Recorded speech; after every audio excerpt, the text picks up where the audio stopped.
When we talk about the life of Jesus, there's a tendency for Christians to create kind of an amalgam of the four gospel narratives and to mesh them into one big story. I suppose there's nothing inherently wrong with this because ultimately we are talking about the same person, Jesus. But at the very least, it's important for us to be mindful of differences that happen from one gospel story to the next. You see, the gospels are not all the same. Luke, for instance, is the only gospel that tells us about the nativity of Jesus as we usually think about it. That the angel Gabriel appears to Mary to tell her that she will conceive a son, that the Holy Family goes to Bethlehem from Nazareth, that the birth of Jesus takes place in Bethlehem, that the birth of Jesus is announced to the shepherds in the fields, that Jesus is presented in the temple, and that the Holy Family returns home to Nazareth. And Matthew's gospel tells us this story, but it's different. The Annunciation is made to Joseph, not to Mary. And Jesus is born in Bethlehem, but there's no mention of a census. And the Magi follow a star, and they have interactions with Herod, and they present the gifts to Jesus. Then the Holy Family flees from Herod, and Herod massacres the holy innocents. Finally, the Holy Family settles in Nazareth by way of Egypt. The two stories aren't the same. And the other two Gospels don't talk about the birth of Jesus at all. So if we want to paint a picture of the life of Jesus going back to his birth and even a few months before, we have to combine passages from the Gospels to make one big story. And we have to make our own accommodations to justify differences between the stories. Now, no matter how much someone insists that the scriptures must be taken literally, it is completely impossible to do so. And the nativity of Jesus is just one example of the discrepancies that exist between the Gospels. Some Christians will try to create something called a gospel harmony, which attempts to do exactly what I've described, placing the entire Jesus story into one book. But it's impossible to do this. As we've already seen, some stories appear in one gospel and not in the others, and some events take place in different chronological orders in one gospel or another. And some events, like the Sermon on the Mount in Matthew and the Sermon on the Plain in Luke, take place in completely different locations. Now, we could get all academic and talk about the timelines that the Gospels were written down, and we could talk about how Mark was probably the first Gospel, and that Luke and Matthew used Mark as a reference, but also probably used some other source, commonly known as the Q source, for events that only appear in their two Gospels. And we could talk about how John's Gospel has a Christological bend, and those are all important, and they're all relevant. But that's not what we're going to do today. Instead, what we're going to do is focus on something that appears in all four Gospels. Now, when something appears in all four Gospels, you see, that tells us that there's a much better chance that it actually happened that way. And when we factor in that these events happened under the Roman Empire, and that the Roman Empire wasn't exactly great about permitting the recording of potentially bad press, and that these are the stories that survived the editing and the redaction and the modification and the illegible handwriting and the smudging and the deterioration of the manuscripts that occurred over the centuries, then we know that if something stayed, it was important. And if something stayed in all four Gospels, well, that means it was really important. And it means there's a much higher likelihood that the events truly happened that way, because the human authors weren't trying to speak in code. They were trying to tell the story accurately. Of the 166 separate events we learn about the life of Jesus in the Gospels, only 18 of them appear in all four Gospels. And of those, 12 of them are events that we have observed over the last 7 days. Now, these include the entry into Jerusalem, the Last Supper, the trial of Jesus before Pilate, the crucifixion, and the resurrection of Jesus.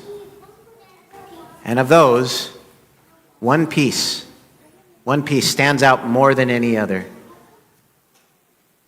If we pay attention anyway. In all four Gospels, it is women. And in each case, including Mary Magdalene, who discover the resurrected Jesus. The single most important event in human history, the resurrection of our Lord, was discovered by women. Now, women can do anything they want. The idea that men should be doing certain things and women should be doing certain things is a human idea. It isn't based on science or psychology, so it isn't remarkable that a woman discovered the resurrection. What is remarkable is that it must have happened that way, because had it not, the authors of the scriptures certainly would have done everything in their power to scrub that detail from the books. They would have deducted it if they could have been able to justify getting away with it. They couldn't. Now, how do I know? Because they lived in what is today known as the Middle East. And even today, that's not exactly a hotbed for gender equality. Want to see an example of how I know? In the account in John, John makes himself the hero in the return to the tomb. He runs faster than Peter. Then he lets Peter, the guy with more influence, go inside first. He made himself as much of a hero as he possibly could get away with. Now, even in the Western world, in the 21st century, there tends to be some sexism and some misogyny.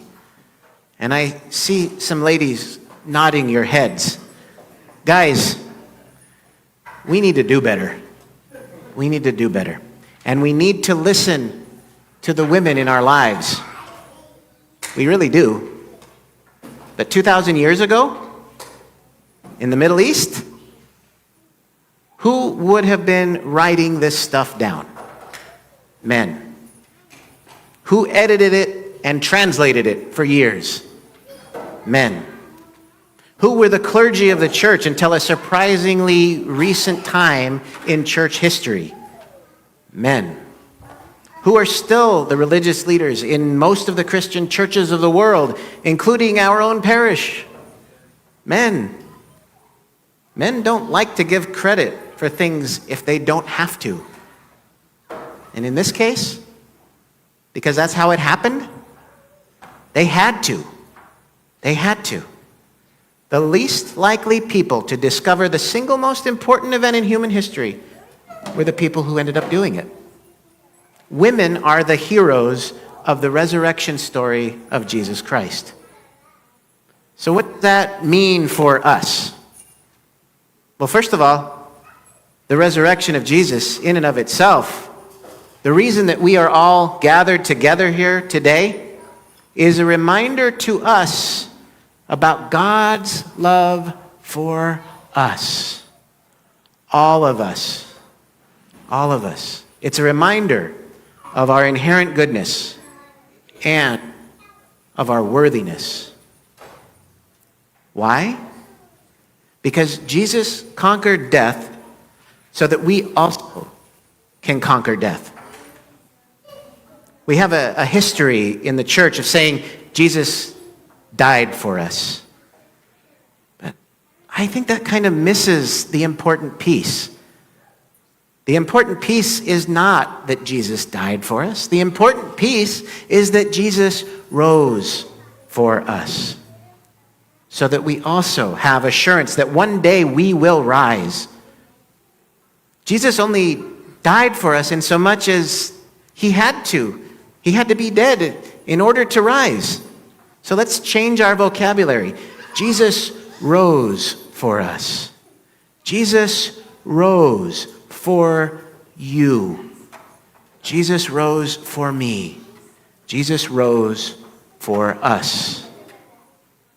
And secondly, it reminds us that sometimes we might not feel worthy, or we might not feel equipped, or we might be facing a situation where we're feeling called to a certain task, and we just don't feel like we're the right person for the job. If we were writing this story as authors, who might we have written as the protagonists? Maybe Peter? Maybe John? Maybe the 11 disciples? That would have been the more obvious choice. That would have been the easy way to do it. Marty McFly is the hero of Back to the Future because it makes sense. The story has revolved around him. It makes sense that he would have saved the space-time continuum. In a patriarchal first century faith-based occurrence in the Roman-occupied Middle East, it doesn't make sense that women were the heroes. And sometimes the things that we are called to do, the things we are called to say, and the things we are called to be don't make any sense. But that doesn't mean we are not called to do those things. And it doesn't mean that we cannot grow into those roles. And it doesn't mean that God's call to us is not genuine. We must listen to that voice. We must trust in the goodness of God, and we must not be the person who says no to God. In 1979, a man named Dan Schutte was studying at the Jesuit School of Theology in Berkeley, the same school where I studied my theology in seminary a bunch of years later. That year, on short notice, he was asked to write a hymn for his fellow seminarians who would be ordained Jesuit deacons. The hymn he wrote, which would become one of the most beloved Christian hymns in the English-speaking world, incorporates the words of the prophet Isaiah. His hymn, of course, says, "Here I am, Lord." If we ever feel like we're not enough, all we have to do is to remember this Easter story. If we ever feel like we're not the right person, all we have to do is to remember this Easter story. If we feel like we're crazy for trying to do something that our hearts long for us to do, then all we have to do is to remember this Easter story. Not only did Jesus Christ rise from the dead to conquer our eternal deaths and sinfulness, he made this resurrection known to who we probably would have considered to be the least likely people. Just when you start to think that you're not the right person, remember the resurrection story. Remember Mary Magdalene. And remember the words of the prophet Isaiah. "Here I am, Lord. I will go if you lead me." And then trust through the mystery of the resurrection that he will do exactly that. When you leave here today, go be his resurrected body at this time and in this place. Happy Easter.